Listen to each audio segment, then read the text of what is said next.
Kde tá Umbrella, ja sa normálne bojím toho uchyláka, to už druhý za môj život. Prečo ma otravujú takí? Neotravujte ho. Neotravujte Bacha, ho. pískame kravy. Tak takto, z druhej strany. Neotravujte ho. Áno. Au, ja som normálne ohúchol. On ohúchol, on chce tyčinku. Ináč, ja by som si dal, nemáme nič na jedenie, chladničke. Nemáme nič na jedenie. Nie, nebudeme krádnuť. Mario je jak Chorvát. Jak ten prisťahovalec. Vy ste pozerali to počasie však. Áno. Ja som to Veľmi si to ide, toto. Však áno, vyzerám jak žid. Jak Sice židovka. obriezku už mám, takže už len toto mi chýba. To sa nehovorí. Ja ho furt bijem a on Veď to je moderné dnes. Dima.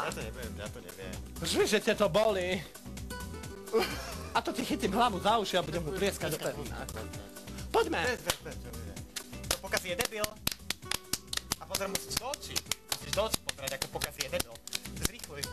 Ja som... Ty si pokazil! Áno, ja som, On pokazil. Vyzerám teraz ako toto. Jako to paňa. Ako nie, zo 40% tej diskotéky, vieš? Už len kravata mi Modrá chýba. ústrica. Áno.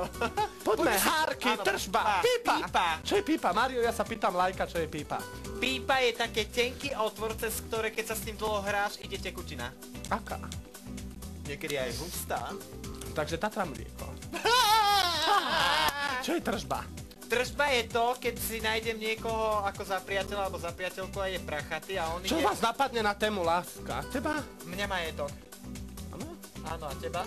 PIN kód a kreditka. Super. Ďalej, Na to. láska je Hárky, nádherná vec. Láska.